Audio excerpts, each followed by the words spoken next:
Hello, it's me and Noah. Noah. Now, Noah, are you up for a little bit of a challenge? Yeah. Okay, so you see here I've got three cups of three different colors. I don't know if you could see this too well. Maybe I chose the wrong cups, but you can see this is facing down, this is facing up, this is facing down. So I have it, these three would be up like that. Can you see that okay? Yeah. Now, I bet you I can turn this up. Here's the rules. I have to take two cups, and I have to turn them like this. To solve it? Well, basically those are the rules. Is I can only move two cups at a time, and I have to flip two cups at a time. So Got it? You have to make them the same thing, like Yeah. all up? Yeah, we're going to try to make them all up. Now, let's see if I can do it in one move. You think I can do it in one move? Yeah. How would I do it? This one and that. This one and this one, yeah. Bang, one move. Okay. Could I do it in two moves? This one and then that one. Well, that's still one move, because remember, we can just do this. But I bet I can do it in two moves. What if I go like here and here? Two moves, right? Yeah. So far, so good. Let's take the same configuration. How about three moves? Think I can do it in three moves? Yeah. Yeah, let's say I go like here, here, and here. And they all go up, okay?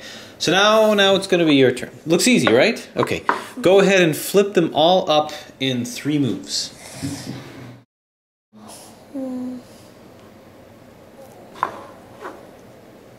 One.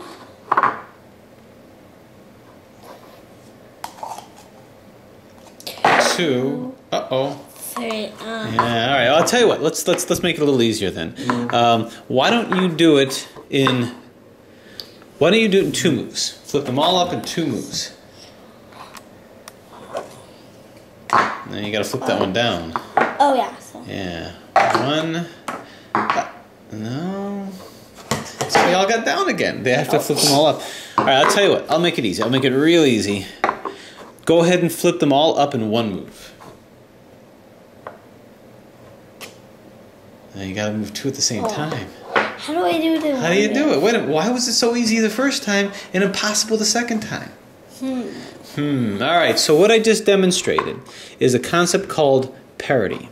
See, the way that I configure this is you cannot do it in one move, two moves, or three moves. Yeah. It is impossible to flip all of those up given the rules of what I'm talking about. Well, you can do it in two moves. Do it in two moves. Let me see. So. Do it in two moves. Flip them all up in two moves, but you got to move two at the same time. Yeah. So. Oh, but look what you just did.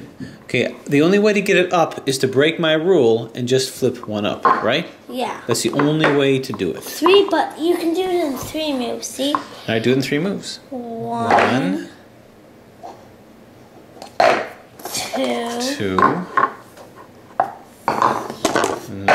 No, they all just fell down. All right, so there's a reason for that. There's a reason for that. Here's a reason. We shouldn't just play cube bowling with this. Cube bowling? You mean take all my cubes and throw them at each other? And yeah, that's gonna happen. That's no, gonna happen. take one of those cubes and then play bowling with them, and then just lay it on the table. I'll do that with the ones I get frustrated with and can't solve. All right. Well, thank you, Noah. Thank you for your assistance. So, allow me to explain what just happened there. The reason why, and this is a bar trick you can do, show them how easy it is when you have it in this position, and then subtly flip it into this position and have them do the same thing, and they won't be able to do it. Not given the rules. You can solve this in one move, see? Well, yeah. No. That was two moves, and those weren't even legal moves. I don't know what you're doing now. I don't even know what you're doing. You're cheating. Okay. Okay, story though, I'll say. I'm doing it now. All right, so here's why that didn't work. And Noah tried it 100 more times, and it just never worked. And it never will work. It will work. I think. One. Two. You have faith, but it is unfounded. Three. So there's only two basic configurations, all down and up, down, up. But you will never be able, given the rules that we're talking about, make them all face up. Nope. And they're all facing down again. Okay. So let me show you why that happens. Now notice, like I say, I started off in this position. The reason why this works is given the rules. If I start off from the beginning, from the top here, there's only a certain amount of positions that I can scramble this into. So if I use that rule, I can scramble it like this. So this is an acceptable position. Starting off with this, I can go like this. This is an acceptable position. I can go like this. So this is an acceptable position, but notice no matter how I scramble it, I can never scramble it in a situation where just one is flipped. The reason is because I can't ever get it in this position given my rules. So if I start out with this position, if I start out in a position that I could have never scrambled it into had I started out like this, then I will not be able to solve it in this position. The only way to get it like this is I had to break my rule and pluck it out and put it in over here. So that process, that aspect, what we have is we have an odd numbered puzzle, basically, and we define something called a permutation, which is basically an exchange of different pieces. And my rule that I imposed on you is that I can only exchange an even number of pieces. I can only exchange, say, these two. I cannot exchange just one. So given those rules, this has certain parity, and that parity basically means the accepted number of permutations that can happen. In other words, a predictable number of permutations that can happen. This is a lot like this puzzle over here. Just like this puzzle, this is an odd numbered puzzle. Now if you notice when yes, question in the back. Could I play cube bowling now? You and your cube bowling. So if I move this over here, basically this is one move. This is an odd number move, right? But how many pieces did I exchange?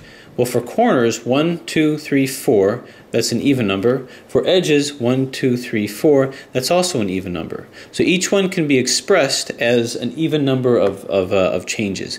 In terms of swaps, I can look at it that way too. If I turn this over here, it's like these two swapped, 1, these two swapped, 2, and these two swapped. That's 3. It seems like it's an odd number, right? But in terms of the edges, these two swapped, these two swapped, and these two swapped, so that's 3 more. 3 plus 3 is 6. So the total number of swaps has to be even of both edges and corners, even if the individual corners are odd. And that defines kind of the parity. And just like with this, I can never have a situation where, say, this is just flipped. If you see a situation where all edges are in but this one is flipped, that's impossible because I cannot scramble it in that position. Nor can I have a situation where just one edge is flipped with all of these in, nor can I have a situation where just these two are swapped. Because if these two are swapped, it was just one swap. It's an odd number. It's got to be even. I can have these two and these two, but never just one. Yeah, question. Dad, could you like solve the cube and like turning it into like scrambling it, like turning to, like, let's say you scramble it turning 2 at, like you scramble it turning 2 and you solve it. Oh, good question. In other words, if I scramble it just by doing 2 at a time, and the answer is whatever you can scramble it into is what you can solve it. So if you take this, whatever combinations of move, if it's possible to scramble it, it's possible to solve it. The only way that you can make it impossible to solve is if you break the parity rules and take a piece out and put it in upside down or something. If you do that, you can't solve it. Or you can just take the part and try to solve it, but you really know you can't. Yeah, if I take it apart. Right. If I take it apart and I put it together randomly, I might not be able to solve it. Because I bumped into some people saying that. Could you try to do that? Oh, okay. Well, now you know the reason, and that's what's called parity, which means there's only accepted number of moves that you can do and you can't do. So that actually defines why certain movements can be done and why it can't be done. Parity refers to the number of permutations that you can do or the number of swaps that you can and can't do, which brings to mind the notion of parity problems. Okay. You like nachos, don't you? Yeah. All right, so I got this over here, refried beans, which we'll make maybe tomorrow, who knows, nachos. So let's say we have this situation. We have a piece here that is going to play with these guys over here. These have definitive areas where they're supposed to be. You can tell this is upside down, you can tell this is right side up. So there you have it. Now this one actually kind of looks the same whether it's upside down or right side up. So let's say I'm going through this configuration here, and I arbitrarily decide this is right side up, this is right side up, which you can see, and this is upside down, which you can see. Now the question is, can I solve it to where they're all facing up? So let's say I go, okay, I move it like this. Well, no, that's not going to work because I'm going to say this is upside down. And then, like, remember you said it can't solve by. It can't. Right? It can't exactly. It can solve like by being like. Oh. Like that. Yeah, you can do that because then you can go like this. But here's the problem. If I'm defining this as upside down and these as right side up, it's really not going to work. Like what you explained before, it can't. Yeah. So here's the situation. This is going to be unsolvable if I look at it like that. But what if I were to say, well, maybe this isn't right side up. I'm just arbitrarily saying this is right side up. In order to make this work, I'm going to redefine this and say, well, no, this is upside down. If I'm now going to say that I falsely thought that was right side up, I'm going to ignore this El Paso thing. Let's say it's not even there. And I'm going to say, okay, I'm now going to assume that that's upside down and not right side up. So now if I think it's upside down, I go like this, and the whole thing is solved. What that situation is, basically what that means is I call that not parity, but the fallacy of false equivocation. It's not a parity problem because I didn't, it's almost like you would have to have plucked this out and put it back in, but I didn't do that. Instead what I did is I falsely identified this as being right side up. If I falsely identify this as being right side up, I can't solve the whole puzzle. But if I now say, well, this is upside down, I can solve it. So anytime you have a puzzle where you have a piece that looks the same right side up or upside down, in order to solve it, you can actually change what you view it as being upside down or right side up. That isn't solving it because those are, like when you like, that isn't solving it. Why? Because this one's backwards. Well, yeah, you think this is upside down, but what if I didn't have to think of that as upside down? What if I could say, because this is the same shape, it's right side up like this. Then I can say it's solved. Maybe looking at this as being right side up was the wrong way to look at it, because otherwise I couldn't solve it, right? So that's a different situation than plucking it out and putting it back in. So as long as I'm following the rules, that's not really a parity problem. I recognize that it's an issue because of parity, but it's not a parity problem. It's just falsely equivocating this as being right side up when it really should be upside down, but you couldn't tell because it looks the same either way. Yeah, like... So here's an example of that situation that I'm talking about. The situation where one piece... The key to solving this is to take the one piece that can be equivocated from one point to the next in order to solve it. Now, I told you before that you cannot have a situation where one corner is turned because you have to have an even number of swaps to do that, or an even number of turns to do that. So let's take a situation like this. This appears to be, now this is a mob. This is actually this, but in triangular form. So what do we do about a situation like this? This seems to break parity. This seems to be a parity problem. Now I'm going to define a parity problem as something that occurs when you scrambled it in the appropriate way, but you can't seem to solve it in the appropriate way. So this is a situation where, in order to spin this around, I'm going to put everything else out. So I'm going to take a look at what piece is like this guy over here without the wrapper. What piece is symmetric on all sides where I can turn it around in order to effectively affect this and still follow the rules of the puzzle. You tricked me. This is a cube video, not like this. It's not a refried beans video. You're right. You're on to me. You distracted me with that cookie. Cookie? Yeah. You got a cookie? Yeah. How come I don't got a cookie? Go get me a cookie. So basically, bear in mind, these are edges here, and these are corners. When I look at the... Oh, thank you. Oh, there. Gave me a little piece. You're too kind. Oh, you got a big piece. A bigger one than you. All right, so basically, I look here, and in order to spin this around, I got to spin another one around. I look at this triangle, and it's symmetric. I can spin this around and not know any difference. So when I see this, I look for another corner that could have been falsely equivocated to be in one position when it really can be in any position and it doesn't matter. So I'm going to put this in doing my RIDIRD moves, and then I'm going to start spinning these around here until I get it solved. So we go bang, bang, bang, bang, zoom, zoom, zoom, zoom, and I'm going to keep spinning it around until eventually this comes in. And now I spin this around over here, and just like with Old El Paso, I'm going to turn this around spin this around until the whole thing is solved, knowing that that's all I had to do. And when you come across different puzzles like that, and you see something that seems to break parity, if it's a 3x3, I don't call it parity, I call it false equivocation. Okay, so here's another situation. This is a situation where in the previous example we had, say, 2 corners and an edge. Here's an even numbered puzzle where I have 2 edges and 2 corners. So you can solve that one really easily, right? Well, you have a little bit more freedom, so here's what's going to happen here. The rules are exactly the same. You scramble it and you do the moves by doing the same kind of thing, by doing up movements and down movements, and but it has to be 2. It has to be a series of 2. So as you're scrambling it like this, as you're doing things like this, okay, so let's say this is scrambled. Now here's something that you're able to do. As soon as you get these 2 facing the same direction, you can just flip those 2 over and it's solved. Well, right, yeah, you can just do this and it's solved. But let's say it's scrambled. Now here's a rule. You can do the same solving, but the second you get these 2 faces to look exactly like each other, in other words, you get them to face up, like let's say you go like this or down, I can now take these 2 and move them at the same time. Let's say I'm able to do that. So as soon as I have this, then I can solve it the same way that I solved when there's only 3, because I can move them at the same time. So what I'm going to do is, let's go ahead and just kind of do a scramble, bang, bang, zoom. Okay, and now what's going to happen is that as soon as I get both of these at the same position like this, I can now move both at once.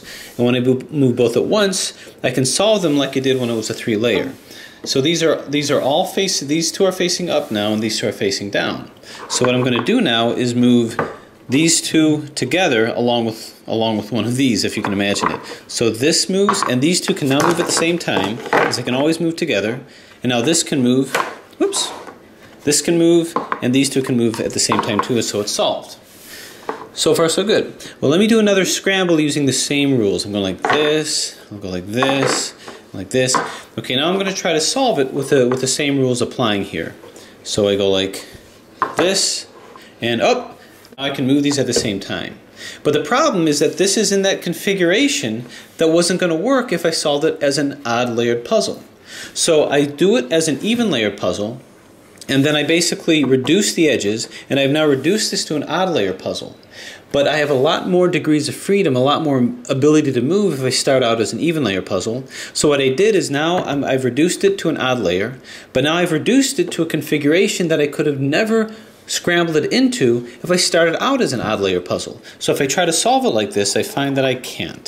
For the same reason that you couldn't, Noah. This comes here, and these come here, so I am stuck. In other words, it's not going to work. Is it? So this comes here, but these guys are moving at the same time. It can work when it's all done. No, it's all done. Okay, so basically, this illustrates the point as to why, when you have a 4x4 and you have it completely scrambled and you do the process of reducing edges, pairing these up, you might have accidentally paired it up to look like this. Because when you reduce it and pair these up and try to solve it like an odd layer puzzle, like a 3x3, you may have accidentally reduced it in a position that you could have never scrambled it if it was started out as an odd layer puzzle. That, in essence, this is what I really will define as a parity problem. You can call it the parity of reduction, but to me, you took an even layer and reduced it to an odd layer and put it in a position it could never have been scrambled at. I look at this as a true parity problem because you wouldn't recognize it as such until you try to solve it and realize that you now have a parity problem with your odd puzzle. The only way to fix this basically is to dive into your rules, break your rules of reduction, go into your reduction and actually do an algorithm to split these again. So now I'm going to go like, whoops, now I'm going to go like this, and then I'm going to go like this, and now I can pair these together and do it. I can go like this, and I can, well, turn this and these at the same time.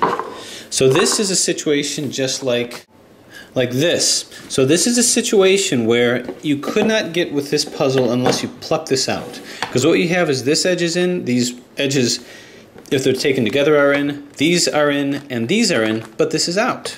Now, I scrambled it like this with as an even layer puzzle. It was perfectly legal to do that. This one I could never get in this position. I could never get in this position because that would break the parity of the permutations. I cannot swap just one. I'd have to swap two. This one actually got swapped. Now there's no way for me to know that as I was reducing the edges. It was impossible for me to figure out. It's only apparent to me at the very end. That in essence is really what a parity problem is. And just like with here, I had to break my rule and go into the reduced edge in order to make it work. Just like I had to do that, I have to, when you do a parity fixing algorithm, you have to dive into your reduced edge, go into that, and then basically flip it upside down. And that's that Red Bull algorithm. 2R, 2B, 2U, L, 2 up, RI, 2 up, R, 2 up, 2F, R, 2F, LI, 2B, 2R. So you can see they're all flipped up. But we created something of a parity on this side too. Now would this be possible to do with a Rubik's Cube? Well, based on what we talked about, that you have to have an even number of swaps with this odd numbered puzzle, the answer is no. Because that would be like these two being swapped, and that's just one swap. That's an odd layer swap. Notice every algorithm that I do can be broken down to an even layer an even number of swaps, just like when I did here. You can say that these were odd because it was 3 with the corners, but then 3 with the edges making 6. And I can do any algorithm, R, U, RI, U, R, 2, U, RI. You can see that these guys all swap, but that's like 1, 2, and then these two got swapped here, 3, 4. So even though, so basically it's 2 and then 4. So same thing over here, I can't swap these on here because that's just an odd. So I know that there's parity, and I gotta dive into here with my 2U, 2R, 2F, 2U, 2U, 2F, 2R, 2U, and it's fixed. So that is what I define as parity. That is the difference between the fallacy of false equivocation, which was never breaking the rules of parity. You just took one piece and mistook it for another piece, or mistook it? Is that a real word? Or had mistaken it for the proper orientation of another piece. But I look at actual parity as something that would have been impossible to follow the rules as set because you reduced it from even to odd, and that's what I define as the parity over there. Yeah. I gotta say that like video is kind of cool because like instead of cubes you're using cups. I used cups, yes. Yeah. They're so used to 2 hands and a cube. Now they got when cups. You got me. You got me to just do like an ordinary cube video, not a 5-parted cube video. Yeah, pretty cool. Huh? I mean cup solve video. Your explanatory powers are awesome. / Rubik's Cube. / Rubik's Cube, exactly. Example. Now I'm going to part with this notion here. What about a 5x5? Does this demonstrate the parity of reduction? And my thinking is no, that this doesn't have any more issues with parity problems than this. Now understand, when I say parity problems, everything is parity, odd, even. But in terms of parity problems, when I'm reducing these edges, I know how to place it, basically, because if this is here, I know to not put this here or to put this here, because if I do, they'll be upside down. So you can look at it and say, well, if it is like that, I'll call that parity and do the Red Bull algorithm to take it out. The difference is that in the 4x4, any even number puzzle, whether it's the center or whether it's here, you can't tell if it's placed right or not. Here, I need never end up with that situation of impossible parity at the end because I'll know that it's not placed right. The middles will always be right. It's just these ends that aren't going to be right. So as I'm reducing it, I can tell what has to be reduced because I can tell from the middle over here if it's an odd layer puzzle.